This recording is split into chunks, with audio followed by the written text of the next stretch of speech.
என்ன பாஸ் நீங்க உங்க அம்மா சொன்னாங்கன்னு சொல்லிட்டு இருக்கீங்க? ஒருவேளை உங்க அம்மா கடைசி வரைக்கும் ஒத்துக்கலன்னா அப்ப நீங்க என்ன பண்ணுவீங்க? பாஸ் போங்க பாஸ், போங்க பாஸ், போய் உங்க காதல சொல்லுங்க. யோ ரன்பீர் விடியா, இப்போதைக்கு அதெல்லாம் எதுவும் வேணாம்.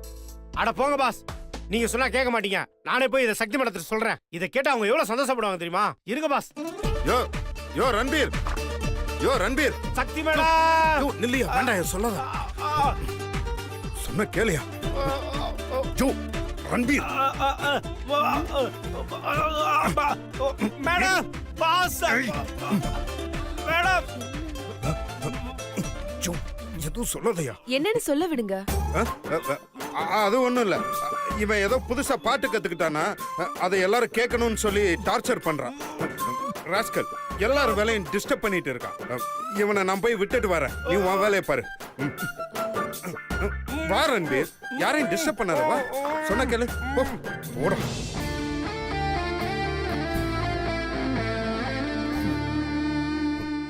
பாஸ் விடுங்க பாஸ்.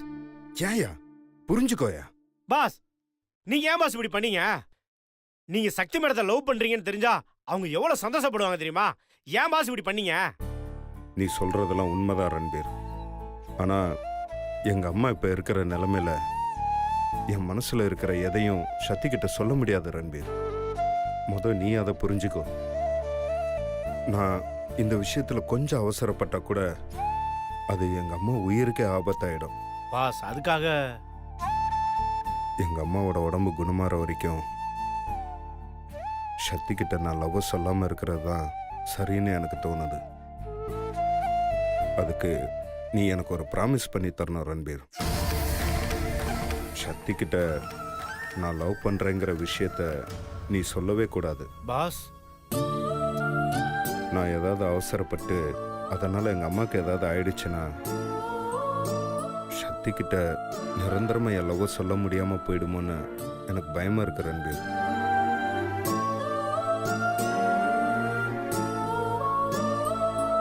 பாஸ் நான் சொல்ல மாட்டேன் பாஸ். தேங்க்ஸ் ரன்பீர். அதுக்காக சக்தி மேடத்தை ரொம்ப நாள் காக்க வச்சிடாதீங்க பாஸ்.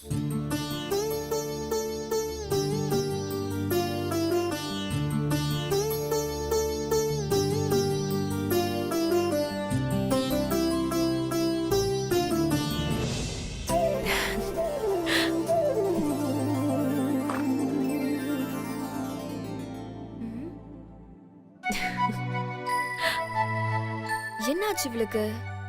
தனக்கு தானே சிரிச்சிட்டு இருக்கா. நான் டாஸ்க் சிவா பாஸ்க்குள்ள கொடுத்தேன். ஒருவேளை சிவா பாஸ் நினைச்சு அந்த நினைப்புல பைத்தியம் ஆயிட்டாலோ?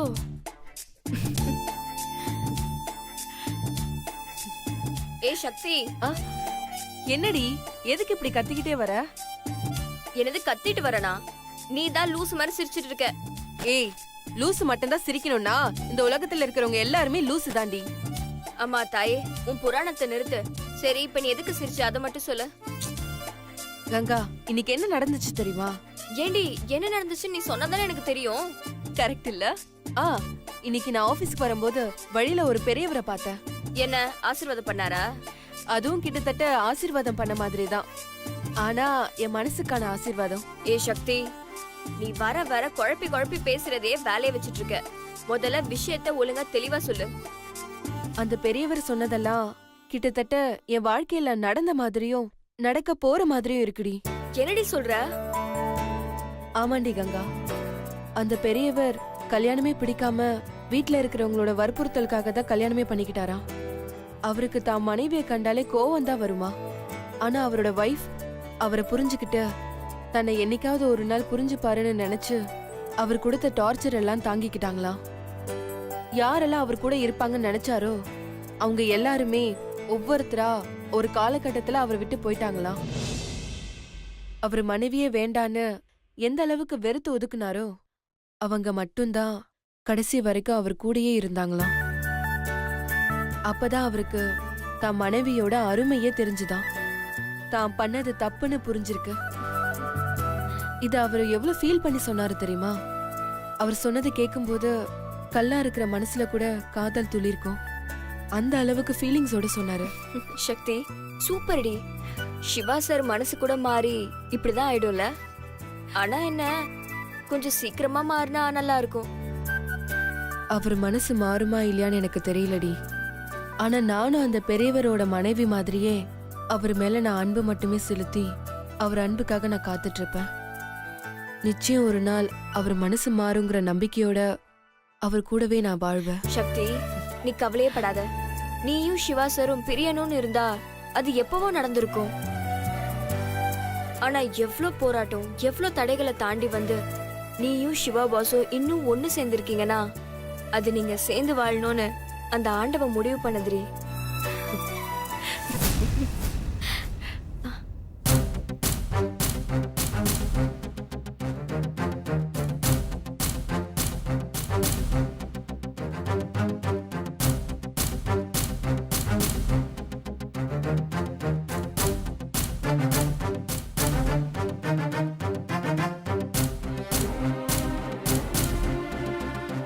கங்கா, என்னங்க?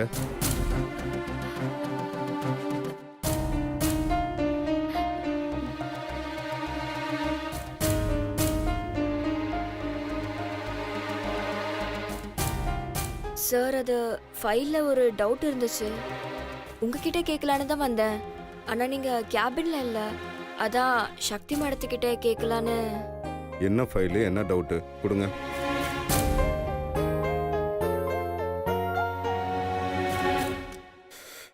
இல்லை கங்கா, இதை நான் அப்புறமா பார்க்குறேன். Okay sir. அப்பாடா, இந்த ஃபைலால தப்பிச்சேன்.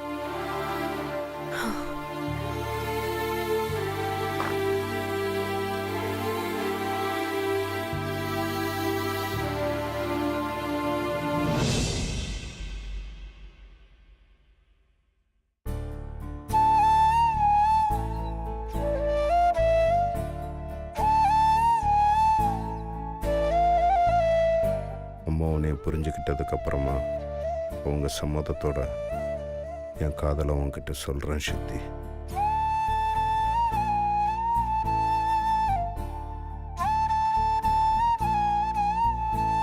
உங்களுக்காக நான் பொறுமையா காத்துட்டு இருப்பேன் மாமா. என் காதலை புரிஞ்சுக்கிட்டு நீங்களே என்னை ஏத்துப்பீங்க மாமா.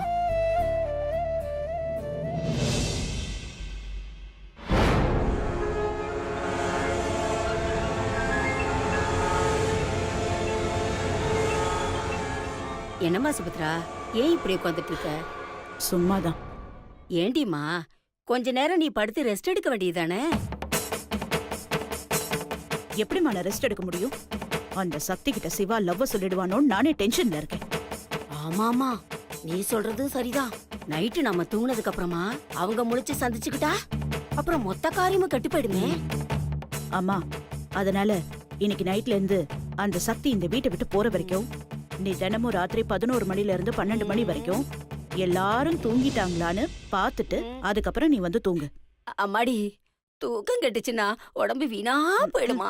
அம்மா, நம்ம இப்ப விட்டோம்னா வாழ்க்கையில அதுக்கப்புறமா நிம்மதியா தூங்கவே முடியாது. இப்ப நம்ம 1 மணி நேரம் தியாகம் பண்ணா அதுக்கப்புறம் வாழ்க்கை பூரா நிம்மதியா தூங்கலாம். புரிஞ்சுதா? சரிம்மா, இன்னையில இருந்து தினமும் நைட் வாட்ச்மேன் மாதிரி தூங்காம அவங்கள நான் வாட்ச் பண்ணிட்டே இருக்கேன். அம்மா, ஆ? நீ ஏம்மா இவ்ளோ டல்லா பேசுற? கொஞ்சம் சுறுசுறுப்பா இரு. சரிம்மா, நைட் வாட்ச்மேன் மாதிரி அவங்கள நல்லா வாட்ச் பண்ணிட்டு இருக்கேன். சரியா? ஆ.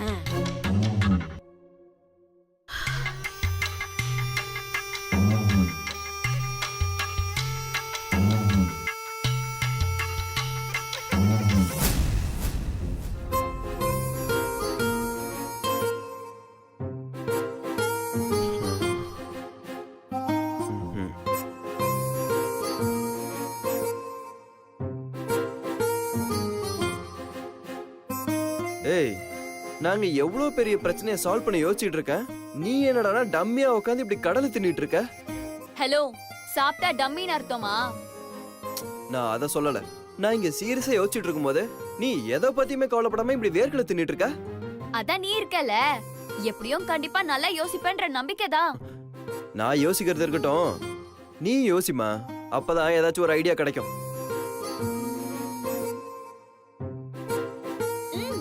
பேசாம நீ ஒண்ணு பண்ண, இந்த டைவர்ஸ் கேஸை எடுத்து பண்ணலன்னு சொல்லிடு. இமிடியேட்டா கேஸ் வேற ஒரு வக்கீல்கிட்ட போவோம். ஆமால, நீ கூட ஆல்ரெடி சொல்லிருக்க. என்ன பண்ணலாம்? பேசாம உங்க 2 பேரையும் வெளியூர் அனுப்பி இந்த லவ்வர்ஸ்லாம் மீட் பண்ற மாதிரி ஒரு இடத்துக்கு கூட்டிட்டு போய் லவ் வர வச்சுட்டா. இதெல்லாம் ஒர்க் அவுட் ஆகாது.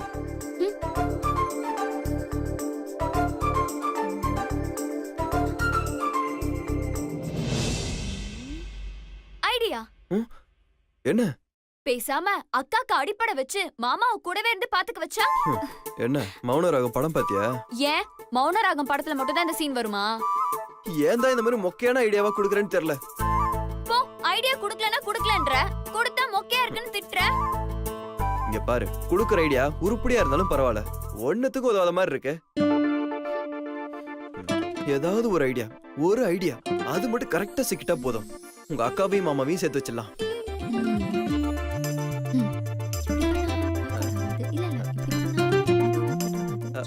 அம்மா தாயே, தயவு செஞ்சு நீ எதுவும் பண்ணாத. யோசிக்கிறேன்ற பேர்ல ஓவர் பில்டப் கொடுத்துட்டு படு மொக்கையா ஒரு ஐடியா கொடுப்ப. என்ன பண்ண சொல்ற? எனக்கு தோன்றது தானே சொல்ல முடியும். எது எதுக்கோ ஐடியா கொடுக்கற, இதுக்கு ஒரு நல்ல ஐடியாவை கூட. நான் என்ன வச்சுட்டே வஞ்சனை பண்றேன், வர மாட்டேங்குது. ஏன் நீ இது வரைக்கும் யாரையுமே லவ் பண்ணது இல்லையா?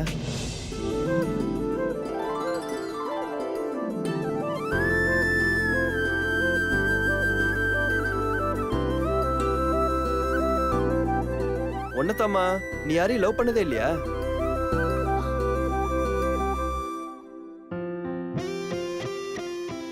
அது இது வரைக்கும் யாரும் என்ன இம்ப்ரெஸ் பண்ணதே இல்ல. நானும் யாரையும் லவ் பண்ணதில்ல. கண்டிப்பா ஒருத்தன் எனக்காக இருக்கான். அவன் அம்மா தாயே, போது நிறுத்து. நான் உனக்கு இந்த மாதிரி ஏதாவது அனுபவம் இருக்கான்னு தான் கேட்டேன். உடனே நீ உன் புராணத்தை ஆரம்பிச்சிருவியே. உருப்படி ஏதாவது ஒரு ஐடியாவை கொடு.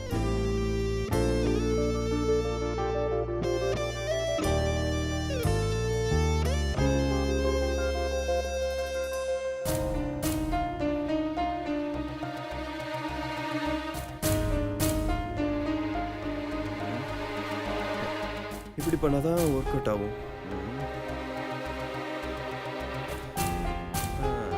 சூப்பர். ஏ அனு, சூப்பர் ஐடியா உனக்கு கிடைச்சிருக்கு. என்ன ஐடியா? என்ன ஐடியா? சொல்லு சொல்லு சொல்லு.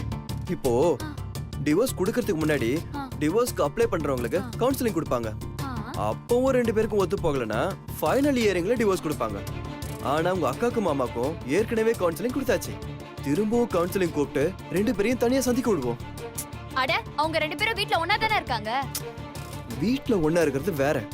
இங்க நம்ம செட் பண்ண போற வக்கீல் 2 பேர்கிட்டயும் பேசி ஒரு லவ்வபிள் மூமெண்ட்டை உருவாக்கி விட்டு அவங்களுக்குள்ள காதலை தூண்டி விட்டு தனியா விட்டுட்டா போதும். அவங்க மனசை விட்டு பேசுவாங்க. அப்படி மட்டும் அவங்க பேசிட்டாங்கன்னா ஈஸியா லவ் பண்ண வச்சிடலாம். ஏய், ஐடியா ரொம்ப சூப்பரா இருக்கு. இது வொர்க் அவுட் ஆகுமா? 100% ஒர்க் அவுட் ஆகும். ஐயோ, எது எப்படியோ என் அக்காவும் மாமாவும் ஒண்ணு சேர்ந்தா எனக்கு போதும். என் வாழ்க்கையில அதை விட சந்தோஷம் வேற எதுவுமே இல்ல.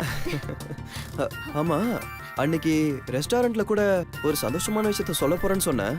ஆனா அன்னைக்கு சொல்ல முடியாம போயிடுச்சு. அதுக்கப்புறம் வீட்டுல சொல்ல வந்தேன்.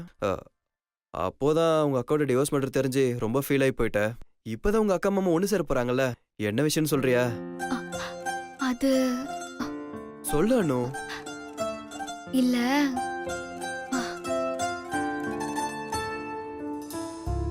என் அக்காவும் மாமாவும் ஒண்ணு சேரட்டும். கண்டிப்பா நான் சொல்றேன். ஓகே.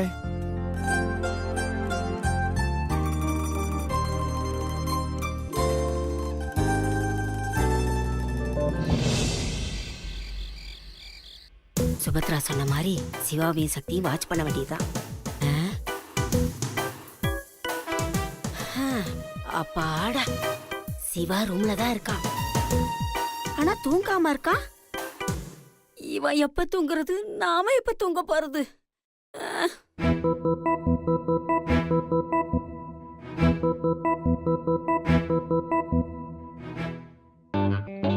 இது கிழவி அப்படி என்ன எட்டி பாக்குது?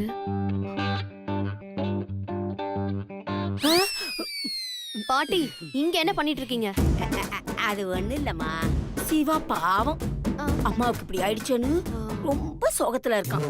அதான் நல்லபடியா தூங்குறானான்னு சுபத்ரா இருக்கல சுபத்ரா அவ பாத்துட்டு வர சொன்னா. அதுக்கே ஒளிஞ்சு நின்னு பாக்கணும். நல்லா உள்ள போய் பாட்டு பாடி பேரனை தூங்க வச்சுட்டு வரலாம்ல. ஆ? எல்லாம் எனக்கு தெரியும்டி. நீ போய் முதல்ல தூங்கு போ. பாட்டி, எனக்கு என்னமோ இன்னைக்கு உங்களுக்கு பூஜை இருக்குமோன்னு தோணுது. அப்படியா? ம். சரி சரி சரி, நீ போ போடி. வந்துட்டா பெருசா சொல்றதுக்கு ஆளப்பாரு.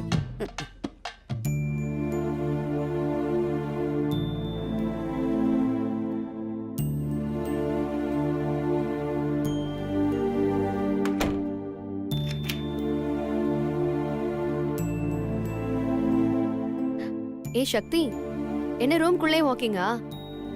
இல்லக்கா, சும்மா நடந்துட்டு இருந்தேன். தூங்க போகும்போது இதையும் யோசிக்காத சக்தி. ரிலாக்ஸா வந்து படு. ஐயோ அக்கா, எனக்கு தூக்கமே வரலக்கா, அதனாலதான் நடந்துட்டு இருக்கேன். நீ படுக்கா.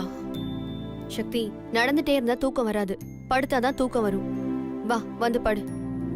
சரிக்கா, நான் படுத்துக்கிறேன். ம். ஏய், எங்க போற? தண்ணி குடிச்சிட்டு வந்து படுத்துக்கிறேன். ஓ சரி சரி.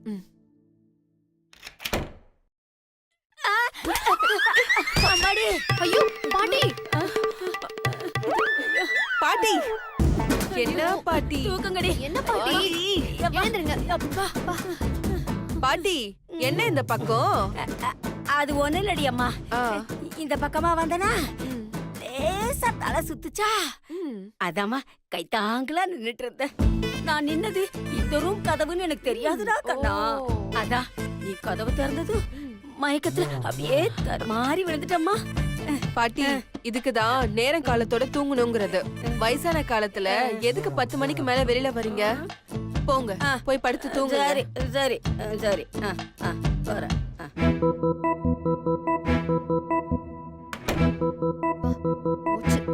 இந்த கிழவிக்கு வேற வேலையே இல்ல சக்தி. எல்லாரும் தூங்கிட்டாங்களான்னு வேவ பாக்கதே ஒரு வேலையா வச்சிட்டு இருக்கு. வேவ் பாக்குதா? ஆ. என்னக்கா சொல்ற? இப்பதான் கொஞ்ச நேரத்துக்கு முன்னாடி உன் ரூம் வாசல்ல நின்னு உன் புருஷன் தூங்கிட்டாரா இல்லையான்னு செக் பண்ணிட்டு இருந்துச்சு. ஷோ, அப்போ நம்ம சந்தேகப்பட்டது சரிதான். இந்த கிழவி ஏதோ பிளான் பண்ணது, உள்ள இருந்து அந்த சுபத்ரா அதை எக்ஸிக்யூட் பண்ணிட்டு இருக்கா. இப்ப வைக்கிற அது காப்பு. பாட்டி, உன் வேலையை நீ ஸ்டார்ட் பண்ணிட்டல, என் வேலையை நான் ஸ்டார்ட் பண்றேன். ஐயோ, தூக்கம் வர மாதிரி இருக்கே, இப்ப என்ன பண்றது?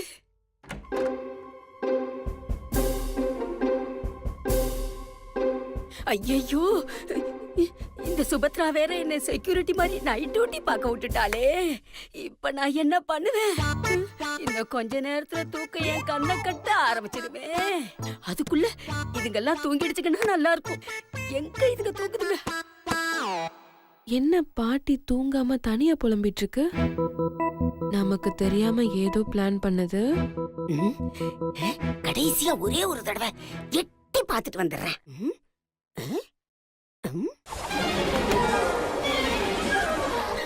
ஏய் சக்தி, என்ன? சைலண்டா படுக்க. என்னன்னு சொல்லு. படு சொல்றல.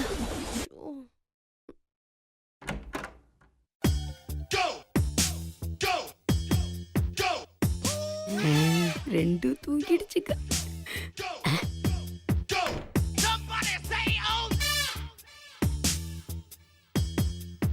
ஏய் சக்தி, என்னடி நடக்குதுங்க?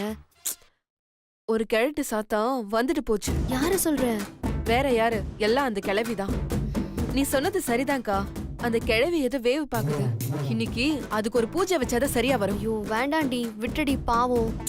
இல்லக்கா, நீ படு, நான் வந்துடுறேன். ரொம்ப நேரம்லாம் ஆகாது, ஒரு சின்ன வேலை தான், நான் வந்துடுறேன். ஐயோ சக்தி, வந்துடுறேன்க்கா.